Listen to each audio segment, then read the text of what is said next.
Qu'est-ce qui, de la réforme de la CENI et de la désignation de ces animateurs, doit être pris en priorité? La question divise largement la classe politique congolaise alors que tous veulent des élections dans le délai constitutionnel. Ouverte le lundi 15 mars, aucune plénière n'a été convoquée jusque-là à l'Assemblée nationale durant cette session de mars. Si pour certains, les obsèques du député national Henri Thomas Lokondo en est pour quelque chose, pour d'autres, par contre, le flou quant à la formation des groupes parlementaires après le basculement de la majorité en serait la cause principale. Vous suivrez notre analyse dans ce journal. Et célébration ce mardi du 50e anniversaire d'existence de l'Union nationale de la presse du Congo à Showbuzz. Le métier de journaliste en RDC n'est pas encore sorti de la précarité. Ce jour permet de faire une pause et de dresser le bilan de l'exercice de la profession dans un pays encore meurtri par la crise économique. Et dans l'actualité en Afrique, 137 morts, c'est le bilan officiel des attaques survenues le dimanche dernier dans la région de Taoua au Niger. Un deuil national de 3 jours a été décrété à partir de ce mardi. Bienvenue à vous tous et merci de nous suivre sur Télé 50. Irons-nous vraiment aux élections générales de 2023 dans le délai constitutionnel si les confessions religieuses ont ouvert la brèche du dépôt des candidatures au poste du président de la CENI pour gagner du temps? Pour Lamouka et une autre frange de la société civile, la question de la réforme de la commission électorale doit être primordiale. Que peut être le dénouement de cette crise qui se pointe déjà à l'horizon? Analyse de la situation avec Jean-David Kilolo. C'est depuis le 20 mars dernier que le chef des différentes confessions religieuses avait lancé l'appel à candidature pour la présidence du bureau de la CENI. Les élections du 30 décembre 2018 ayant facilité l'alternance en douceur au sommet de l'État à travers un président entrant et un président sortant. 2 années plus tard, les politiciens ainsi que les Congolais lambda ont du mal à s'accorder sur la question épineuse des désignations de nouveaux animateurs de la Commission électorale nationale indépendante et les réformes approfondies de cet appareil électoral dont les suspicions demeurent vivantes et visibles à l'œil nu par tout celui qui scrute la chronique d'actualité congolaise. Entre les réformes et la désignation de nouveaux animateurs de la CENI, c'est ici qu'il y a la pomme des discords. Après l'appel des confessions religieuses appuyées par la société civile s'inscrivant dans la logique des désignations des candidatures avant toute réforme. Pour la Mouka, les réformes doivent être envisagées avant tout autre processus en la matière. Il y a lieu de constater à tel point le dossier CENI suscite beaucoup de passions. Nombreux sont ceux qui pensent que des réformes approfondies au sein de cet appareil électoral s'avèrent indispensables pour s'assurer de la crédibilité des joutes électorales à venir, notamment celle de 2023.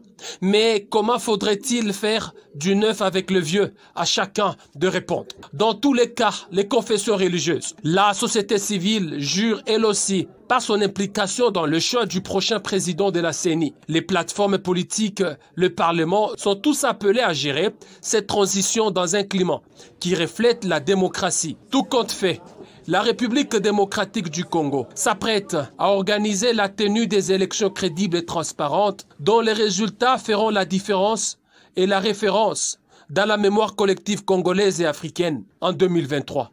C'est la RDC qui sort, Regaillardi.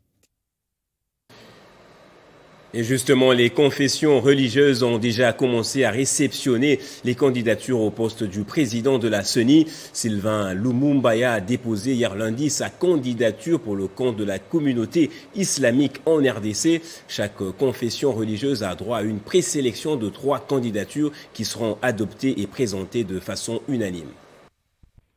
C'est depuis le 20 mars dernier que le chef des différentes confessions religieuses avait lancé l'appel à candidature pour la présidence du bureau de la Commission électorale nationale indépendante en remplacement de celui dirigé par Corneille Nangaa. Répondant favorablement à cet appel, Sylvain Lumumbaya est allé déposer son dossier de candidature pour le compte de la communauté islamique en République démocratique du Congo au siège de la CIME. Vous êtes sans oublier que le président de l'Assemblée nationale venait de convoquer il y a 2 ou 3 matins le leader des confessions religieuses pour leur demander de procéder à la réception des candidats potentiels qui voudraient briguer le poste du président de la Commission électorale nationale indépendante.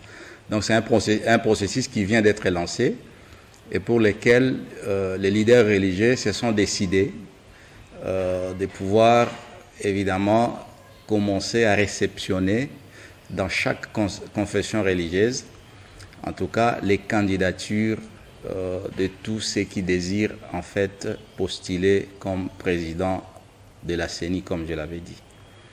C'est dans ce cadre que la communauté islamique vient de recevoir Maître Sylvain Loumou, qui est un personnage qu'on ne peut pas présenter dans notre paysage, que ce soit associatif, que ce soit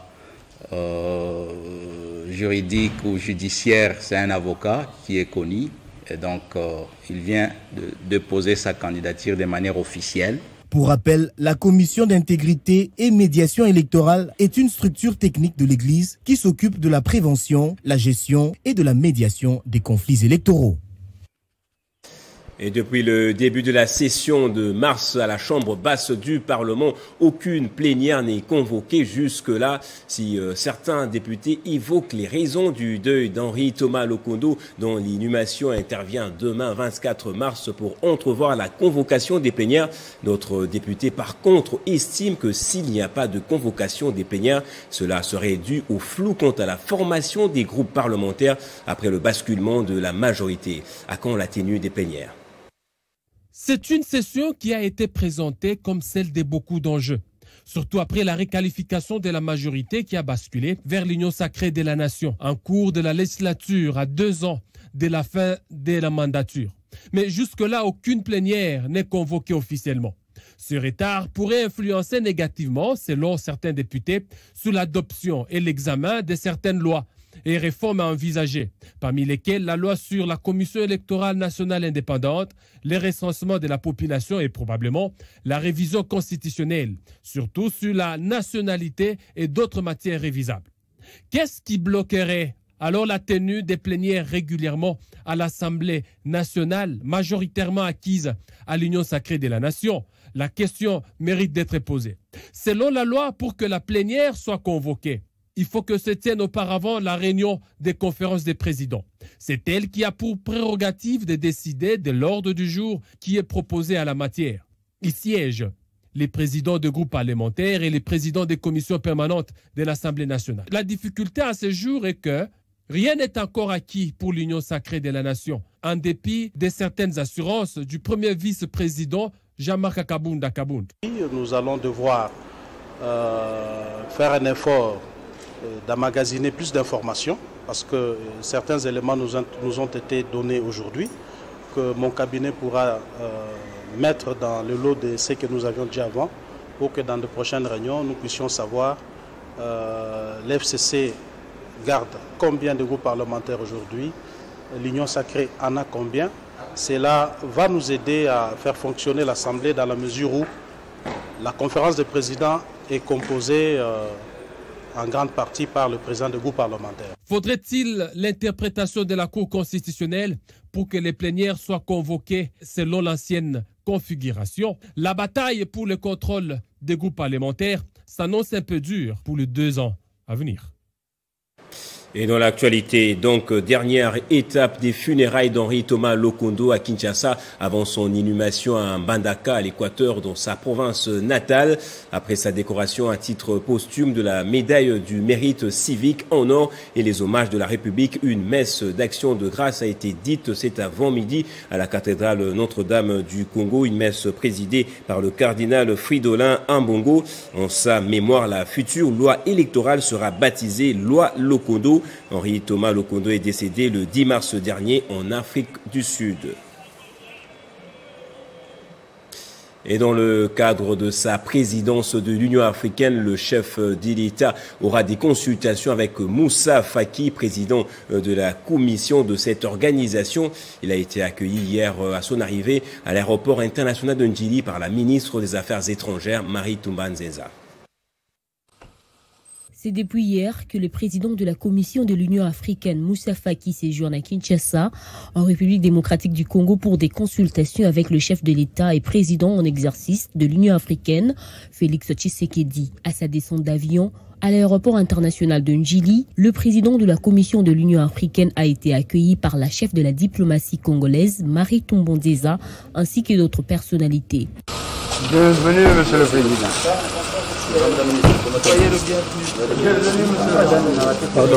En février 2021, Moussa Faki, seul candidat en lice, a été réélu à la présidence de la commission de cette organisation pour un mandat de 4 ans. Et la rwandaise Monique Sanza-Banganoa a été élue adjointe. Il était le candidat proposé par la communauté économique des États d'Afrique centrale pour la présidence de cette commission. Moussa Faki a le soutien de plusieurs pays en raison de l'action du Tchad contre le terrorisme islamiste, que ce soit dans le Sahel ou contre Boko Haram dans la région du lac Tchad. Et l'ASBEL Initiative Plus OLK vient de doter le groupement de Kaziba dans le territoire des Walungu d'une maternité moderne. C'était une promesse qu'elle avait tenue en octobre 2020 lors de son itinérance dans le nord et sud Kivu, un don qui vient résoudre le problème de mortalité maternelle et néonatale qui a fait plus de 396 décès l'année dernière. Arlette Boutella. Fin octobre 2020, lors d'une tournée d'itinérance dans le nord et sud Kivu, Marie-Olive Lembe Kabila, alors en visite dans le centre de santé de Kaziba, apprend stupéfaite que ce groupement n'a jamais été doté d'une maternité. Pire, toute la zone de santé de cette vaste localité en manque. C'est là que l'épouse de Joseph Kabila prend l'engagement avec son ASBEL dans le volet santé pour la construction d'une maternité moderne. Alors que la maternité est en pleine construction, à Kinshasa, l'équipe de l'ASBEL Initiative Plus OLK passe commande de tous les matériels médicaux modernes nécessaires, pas seulement pour la maternité, mais aussi pour tout le centre de santé de Kaziba. Une fois rassemblés, ces équipements composés de concentracteurs d'oxygène, d'appareils d'échographie, des chaises roulantes, des tables d'accouchement et autres moniteurs cardio-respiratoires chargés à destination le groupement de Kaziba. Le jour tant attendu est finalement arrivé le week-end. La maternité est complètement finie. Dans un coin perdu du village de Chibanda, l'inauguration a lieu devant les notabilités du coin et le grand public qui admire cette nouvelle bâtisse. Tant une fois de plus, Marie-Olive Lembe Kabila a fait parler son cœur. Je dois remercier la première dame honoraire pour sa bonté. On l'appelle Mama Waro, Olive Lembe Kabila Kabange. Mais j'aime dire s'il y a une Mama Waro, ça veut dire qu'il y a Baba Waro quelque part. Et le Baba Waro, c'est son Excellence Joseph Kabila Kabange, président honoraire de la République démocratique du Congo. Parce qu'une œuvre comme celle-ci ne peut pas se réaliser si le couple n'est pas en harmonie. Danse et cris de joie ont agrémenté cette journée. Tous préserver les acquis de Mwanda, ce sont là les mots d'ouverture du président provincial de l'UNPC, Jean-Marie Kassamba, à l'occasion du 50e anniversaire d'existence de la coopération des journalistes. L'activité s'est déroulée cet avant-midi à Chaubeuse, où professionnels des médias, patrons d'organes de presse et politiques ont fait le point de l'exercice du métier. Jean-Marie Kassamba a plaidé pour la cohésion, la solidarité dans le respect des différences au sein de la coopération. Le président national Gabi Kouba a donc lancé le cinquantenaire de la coopération avant de rendre hommage au père fondateur de la coopération et de garder une minute de silence en mémoire de Kasonga Chilunde. Et au Congo-Brazzaville, alors que le dépouillement se poursuit, la Commission nationale électorale indépendante a rendu public lundi 22 mars, un jour après le scrutin, les premières tendances qui donnent déjà le président sortant, Denis Sassou Nguesso, vainqueur dans tout le pays. De son côté, la mission d'observation de l'Union africaine dit avoir enregistré plusieurs dysfonctionnements dans l'organisation du vote, mais salue tout de même l'attachement des électeurs congolais aux valeurs démocratiques. Pour rappel, le président sortant, Denis Sassou Nguesso, brigue un 4e et cumule 36 ans de pouvoir à la tête du pays. Et 3 jours de deuil national décrété au Niger après une attaque meurtrière qui a coûté la vie à 137 civils le dimanche dernier dans la région de Taoua, près de la frontière malienne. Les assaillants étaient arrivés à moto et s'en sont pris à des campements nomades après le départ de la dépouille militaire. C'est dans un communiqué que le gouvernement a annoncé ce bilan macabre. 137 civils ont été tués et plusieurs autres blessés lors de l'attaque dimanche dernier de plusieurs villages et campements du département de Tilia, dans la région des Taoua, près de la frontière malienne, une zone désertique, très isolée, connectée que partiellement au réseau des télécommunications. L'attaque a eu lieu dans l'après-midi. Les assaillants étaient arrivés à moto avant de s'en prendre au campement nomade des 3 localités. Dans les 2 premiers campements, ils ont ouvert le feu sur les personnes qui se trouvaient au niveau des forages et des points d'eau alors qu'ils abreuvaient leurs animaux. Le groupe État islamique a renforcé sa présence dans la région. Les agresseurs ont pris l'habitude de surveiller le positionnement des forces de défense et de sécurité. Ils sont passés à l'action une fois la patrouille militaire levée. La situation sécuritaire se dégrade dans le nord du Niger et ce, malgré les renforts militaires présents dans la zone. La surmilitarisation de la région ne parvient donc pas à résoudre le problème de l'insécurité. Pour bon nombre d'analystes, la question trouvera bon écho dans la mise en place d'un cadre de concertation entre les assaillants et les victimes. Cette attaque est la 4e du genre après celle de Toumo, Tiomo Bangou, Zaroum Dey et de Bani Bangou. Et en sport éliminatoire de la Coupe d'Afrique des Nations Cameroun 2021, les Léopards de la RDC vont s'envoler ce mardi pour Franceville au Gabon pour affronter les Panthères en match comptant pour la 5e journée. Ce matin, les Fauves congolais étaient à leur 2e séance d'entraînement. Au total, 24 Léopards se sont entraînés ce matin à huis clos au stade Martyr de la Pentecôte sous la houlette du coach Christian Sengibiembe.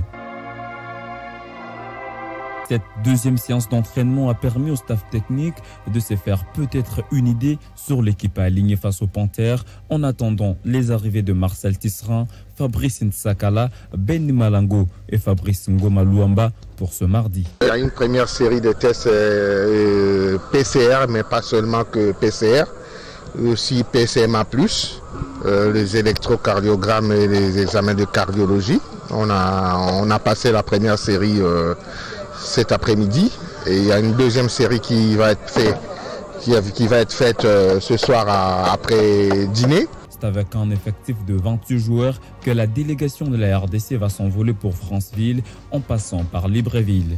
Sur place, les Fauves congolais vont effectuer la reconnaissance du terrain avant d'affronter le Gabon jeudi sous le coup des 17h. Après le match nul des 0 buts partout lors de la première journée à Kinshasa, les Léopards de la RDC se doivent ramener un bon résultat pour espérer à une qualification dans ce groupe D dominé par la Gambie et les Gabons. Elle va prendre le rappel des titres à présent. Qu'est-ce qui, de la réforme de la CENI et de la désignation de ses animateurs, doit être pris en priorité? La question divise largement la classe politique congolaise alors que tous veulent des élections dans le délai constitutionnel. Entre-temps, les confessions religieuses ont déjà commencé à réceptionner les candidatures au poste du président de la CENI. Ouverte le lundi 15 mars, aucune plénière n'a été convoquée jusque-là à l'Assemblée nationale durant cette session de mars. Si pour certains, les obsèques du député national Henri Thomas Lokondo en est pour quelque chose, pour d'autres, par contre, le flou quant à la formation des groupes parlementaires après le basculement de la majorité en serait la cause principale. Et célébration ce mardi du 50e anniversaire d'existence de l'Union nationale de la presse du Congo à Chaubeuse de Kinshasa. Le métier des journalistes en RDC n'est pas encore sorti de la précarité. Ce jour permet donc de faire une pause et de dresser le bilan de l'exercice de la profession. Et dans l'actualité en Afrique, 137 morts, c'est le bilan officiel des attaques survenues le dimanche dernier dans la région de Taoua au Niger. Un deuil national de 3 jours a été décrété à partir de ce mardi. La revue de presse de Jenny Kayembe, c'est tout de suite. Restez avec nous.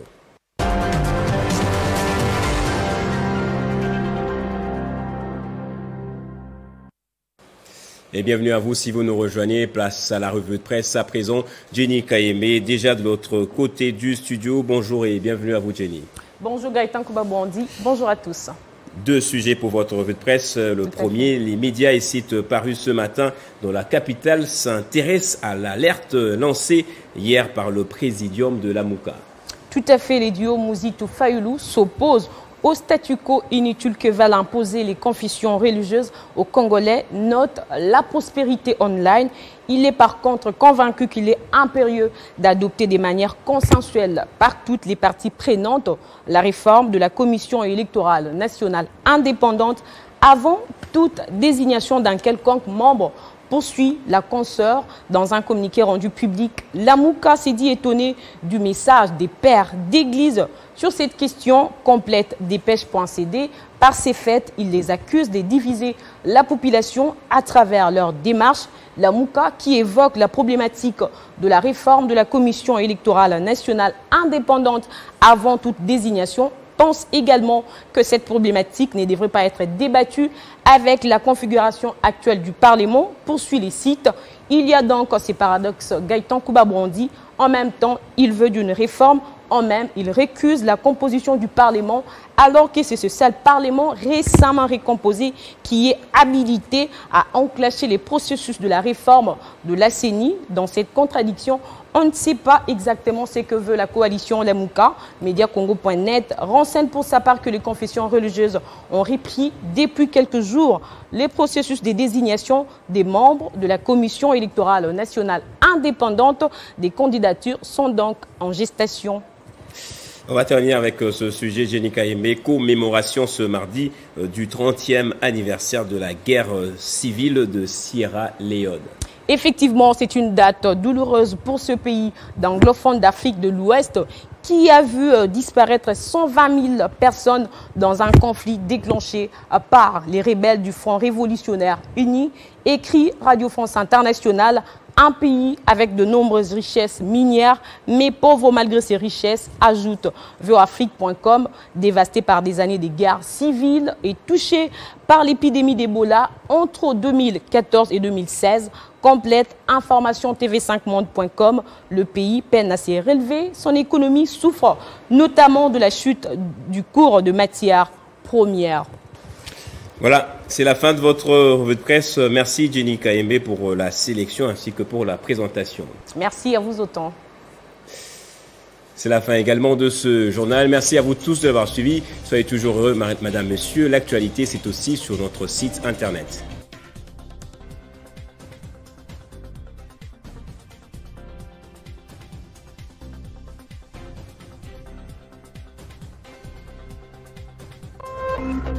Téléchargez les infos Télé 50 sur www.tele50.cd.